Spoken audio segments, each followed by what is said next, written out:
वेङ्कटनिवासाय श्रीनिवासाय मङ्गलम् लक्ष्मी सविभ्रमालोकसुभ्रूविभ्रमचक्षुषे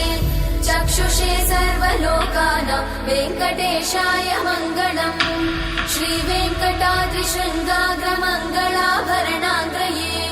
मङ्गलानां निवासाय श्रीनिवासाय मङ्गलम् सर्वावयव सौन्दर्य सम्पदा सर्वचेतसां सदा सम्मोहनायास्तु वेङ्कटेशाय मङ्गलम् नित्याय निरवध्याय सत्यानन्दचिदात्मने सर्वान्तरात्मने श्रीमद् वेङ्कटेशाय मङ्गलम्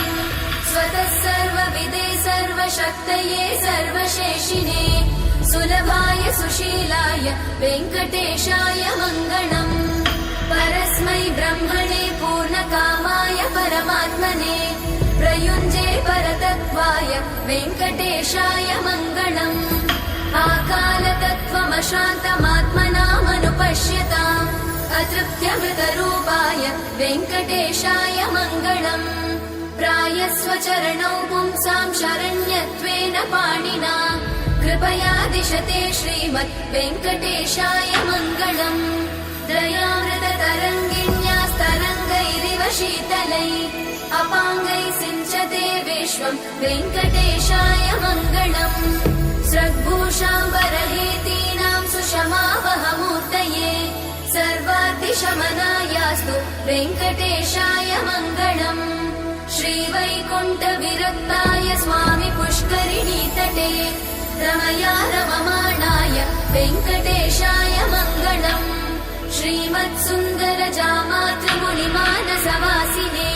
सर्वलोकनिवासाय श्रीनिवासाय मङ्गलम् मङ्गलाशासनपरैर्मदाचार्य पुरोगमैः सर्वैश्च पूर्वैराचार्य सत्कृतायास्तु मङ्गलम्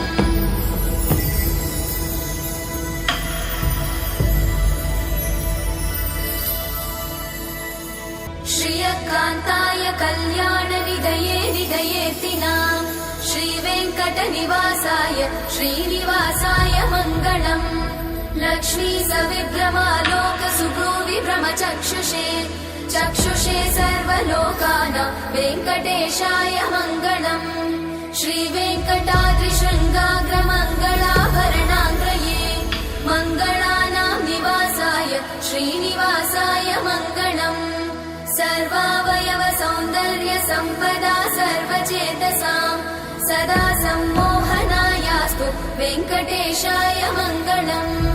नित्याय निरवध्याय सत्यानन्दचिदात्मने सर्वान्तरात्मने श्रीमद् वेङ्कटेशाय मङ्गलम् स्वतः सर्वविदे सर्वशक्तये सर्वशेषिने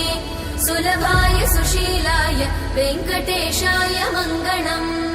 परस्मै ब्रह्मणे पूर्णकामाय परमात्मने प्रयुञ्जे परतत्त्वाय वेङ्कटेशाय मङ्गलम् आकालतत्त्वमशान्तमात्मनामनुपश्यताम् अतृप्त्यमृतरूपाय वेङ्कटेशाय मङ्गलम् प्रायस्वचरणौ पुंसां शरण्यत्वेन पाणिना कृपया दिशते श्रीमद् वेङ्कटेशाय मङ्गलम्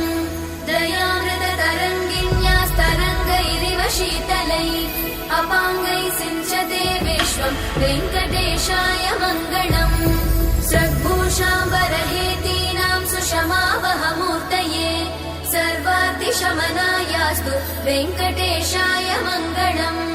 श्रीवैकुण्ठविरक्ताय स्वामि पुष्करिणीतटे रमया रममाणाय वेङ्कटेशाय मङ्गलम् श्रीमत्सुन्दरजामातृमुनिमानसवासिने सर्वलोकनिवासाय श्रीनिवासाय मङ्गलम् मङ्गलाशासनपरैर्मदाचार्य पुरोगमैः सर्वैश्च पूर्वैराचार्य सत्कृतायास्तु मङ्गलम्